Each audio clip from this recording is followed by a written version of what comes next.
Back to my channel. So आज का topic बहुत इंटरेस्टिंग होने वाला है, क्योंकि आप इन पोस्ट से देख सकते हैं कि क्यों इंटरेस्टिंग होने वाला है। जिस तरह से आपने इन पोस्ट पे जो प्यार दिखाया और जो जो होता है इंटरेस्ट दिखाया है, इसकी वजह से मैं आज ये वीडियो बना रही हूँ, क्योंकि मुझे डीएम भी सिर्फ और सिर्फ इसी टॉपिक में मिलते हैं। सो अभी तक आपको समझ में आ गया होगा कि आज का टॉपिक क्या होने वाला है। सो आज का टॉपिक होने वाला है HTML interview questions with answers. लोगों को आंसर्स बहुत ज्यादा चाहिए होते हैं। कभी ऐसा हुआ है कि मैंने कुछ पोस्ट डाले हैं जिसमें मैंने क्वेश्चन कवर किए, सो उसमें सिर्फ और सिर्फ कमेंट में यही होता है, प्लीज प्रोवाइड आंसर्स। सो आज हम आंसर्स के साथ आए हैं, जिनको हम अपनी तरह से एक्सप्लेन करेंगे उन क्वेश्चंस के आंसर्स को, एंड देन सो दैट कि आप अगर इंटरव्यू दे रहे हो तो उनको अपने लैंग्वेज में फ्रेम करके आप उनको इंटरव्यू में बोल सकें। सो ये वीडियो बहुत इंटरेस्टिंग होने वाली है, ये वीडियो को स्किप नहीं करना है। 5 क्वेश्चन मैंने टिक करे हैं और पांचों के आंसर हम डिटेल में डिस्क्राइब करने वाले हैं। सो बिना टाइम वेस्ट किए चलिए पहला क्वेश्चन पिक करते हैं और बढ़ते हैं वीडियो की तरफ। पहला क्वेश्चन देखते हैं। पहला क्वेश्चन हमारा डिस्क्राइब HTML लेआउट स्ट्रक्चर। सो HTML लेआउट स्ट्रक्चर, अगर आप वेबसाइट बनाएंगे सो ये बहुत बेसिक चीज़ है, आपको ये पता होना चाहिए कि हमारा HTML स्ट्रक्चर में क्या क्या सेक्शंस आते हैं। सो अगर हम सबसे पहले बात करें तो हमारा होता है हेडर सेक्शन, देन होता है नेविगेशन सेक्शन, देन होता है हमारा मेन सेक्शन हो गया, असाइड हो गया, आर्टिकल हो गया, फुटर हो गया। सो इस तरह से इसकी सेक्शनिंग डिवाइड होती है। अभी होता क्या है, जैसे कि अगर हम हेडर की बात करें, सो हेडर में कौन सी इंफॉर्मेशन होती है, लाइक लोगो हो गया हमारा, या फिर कुछ एडिशनल इंफॉर्मेशन जैसे कि हमारा कॉन्टैक्ट इंफॉर्मेशन हो जाती है, छोटा सा फोन नंबर हो गया। ये सारे जो टॉप पे हेडर आता है वो हमारा होता है हेडर सेक्शन। देन आता है नेविगेशन सेक्शन। नेविगेशन में क्या होता है, जैसे मेन्यूज होते हैं, अगर आप इस वेबसाइट को देखें तो इसमें देख रहे हैं आप कितने ड्रॉप डाउन हैं, कितने सारे मेन्यूज आ रहे हैं। सो ये होता है हमारा नेविगेशन सेक्शन, जिसके थ्रू आप डिफरेंट पेज पे नेविगेट कर सकते हैं। दैट इज वाई इसका नाम है नेविगेशन सेक्शन। देन आता है हमारा सेक्शन। सो सेक्शन में क्या होता है, जैसे कि कुछ भी कोई कंटेंट हो गया हमारा, तो एक नॉर्मल सेक्शन में आप कुछ भी, जैसे कि वेबसाइट का स्ट्रक्चर हो गया, उस हिसाब से आप सेक्शनिंग कर सकते हैं, वहां पे कंटेंट पुट ऑन कर सकते हैं। सो ये बेसिकली हो जाता है एक सेक्शन, जिसमें कि आप अपने डिजाइन के अकॉर्डिंग कंटेंट रख सकते हैं। देन आता है आर्टिकल। आर्टिकल टाइप में क्या होता है कि उसकी खुद की हेडिंग होती है, देन पैराग्राफ होते हैं, उसमें वो पूरा आर्टिकल आ जाता है। जैसे आर्टिकल अगर कुछ क्या होता है, उसकी हेडिंग होगी, उसका कंटेंट होगा, तो ये हो गया हमारा आर्टिकल सेक्शन।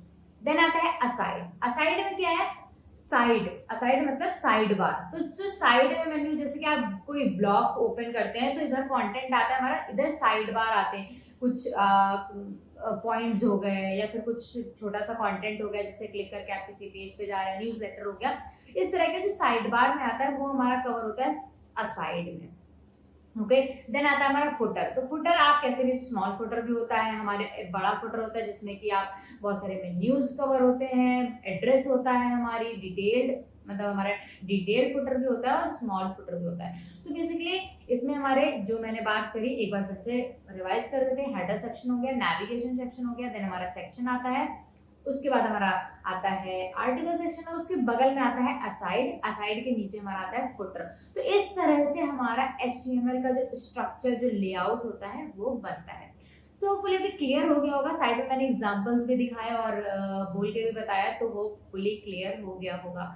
सो अब बड़े नेक्स्ट क्वेश्चन की तरफ। ओके, सो हमारा नेक्स्ट क्वेश्चन है how to optimize website assets loading. So loading हमारी बहुत इंपॉर्टेंट होता है। अगर आप वेबसाइट्स पे काम करते हैं, हमारा लोडिंग टाइम बहुत ज़्यादा नहीं होना चाहिए। हमारी वेबसाइट लोड होते समय बहुत ज़्यादा टाइम नहीं लेना चाहिए, क्योंकि यूजर्स को पसंद नहीं है कि वो ज़्यादा देर रुके।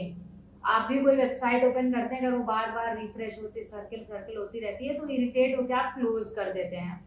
सो ये हमें ज़रूर पता होना चाहिए, अगर हम वेबसाइट पे काम कर रहे हैं, उसका लोडिंग टाइम कैसे डिक्रीज करें, कैसे कम करें। सो उसके लिए बहुत सारे पॉइंट्स होते हैं। सबसे पहला कि आपको CSS इंक्लूड करना है हेड में, एंड आपको बॉटम पे इंक्लूड करना है JS। फिर आता है हमारी जो HTML, CSS, JS जो हमारी फाइल्स होती हैं, और इमेजेस, वीडियोस जो भी आप यूज़ करते हैं वो कंप्रेस्ड होनी चाहिए।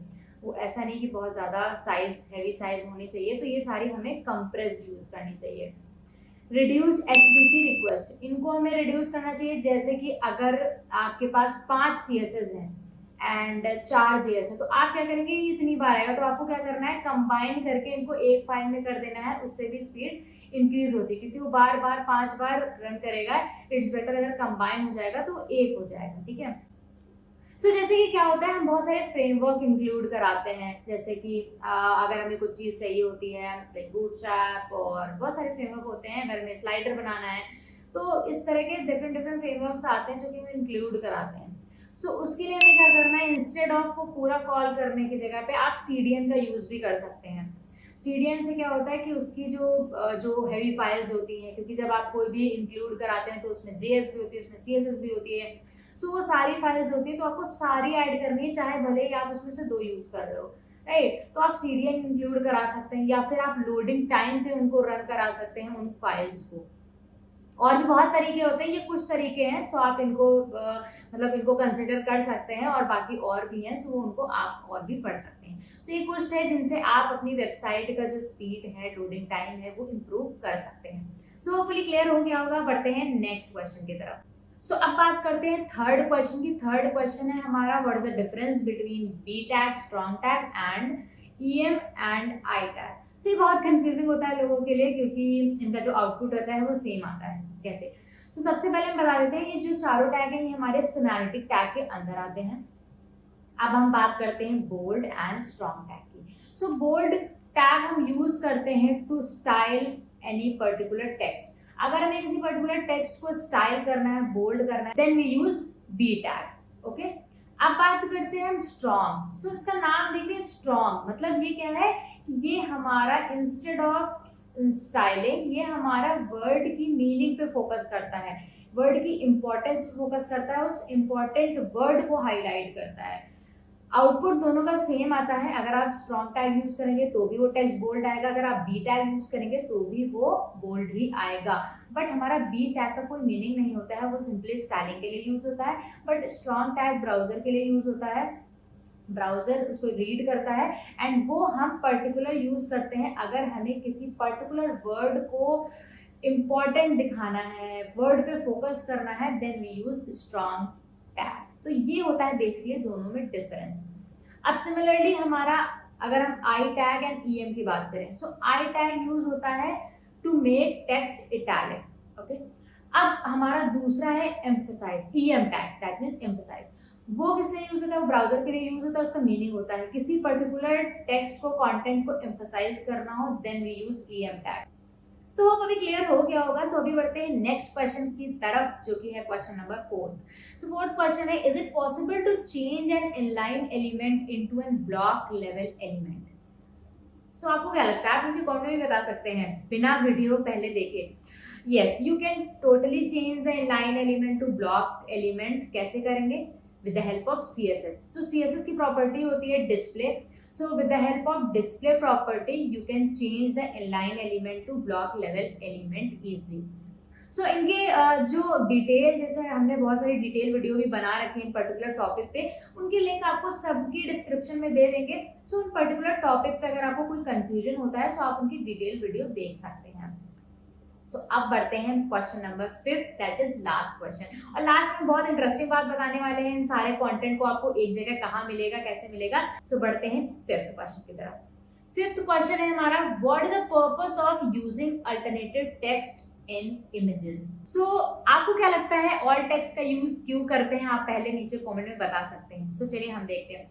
सबसे पहला कि अगर आपकी इमेज है, राइट, वो इमेज में कुछ एरर है या फिर किसी इशू की वजह से वो लोड नहीं हुई, सो उस जगह पे जो भी आपने ऑल्टरनेटिव टेक्स्ट में मेंशन किया होगा, वो टेक्स्ट आपको वहां पे शो करेगा, जिससे कि यूजर को पता चल जाएगा कि वहां पे कौन सी इमेज है।